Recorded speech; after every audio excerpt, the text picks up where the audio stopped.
Good morning.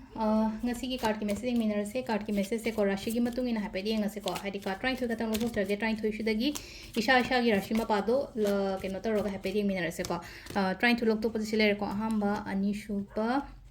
ahum so bale ko number 3 le 4 5 6 7 8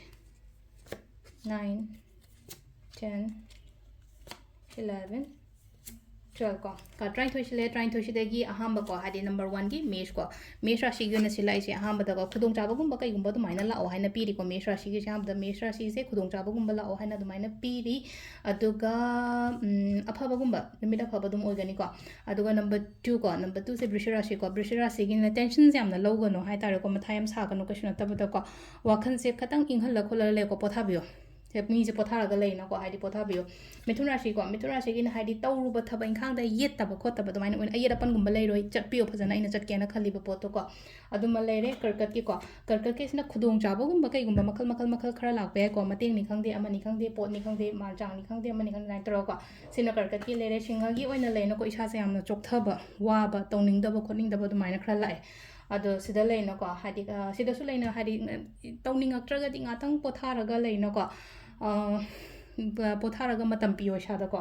aduga kainagi sina hadi shuba nonga da matam ne amna hadi thabak chinbe yai ko ngasi se ko thabak chinbe yai aduga amana hai ai hoje hoje si amna hona ga da matam ne ko kainogi leire kainagi leire ko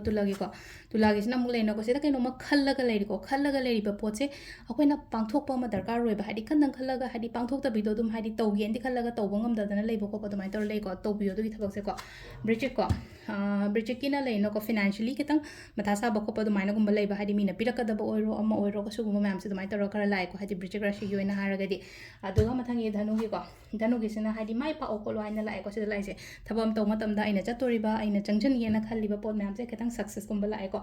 ado makar gi dana silai se aina ngairaga leiba ni khangde natraga chatke na khaliba poto chatpiyo mai pa kani ngairaga leiba poto su tum leino ko adugi result su positive la o haina piri ko aduga mathangi kumbarashi gi na musi leire se lai se yam positive oina lai ko positive oina la ko hadi lanthum changak pani khangde relationship kari kara yam phaba ni khangde imong manung shina na leiba ni khangde husband wife oiro natraga couple gi marak ta kaida yam nungshi ba natraga hai tare happy family love relationship yam na good oiba gi mong doina lai ko last ki minagi sina hadi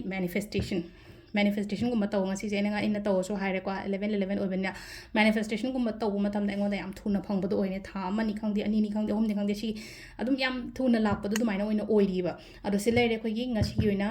rashi gi matung ina tarot card reading ma'am. Thank you.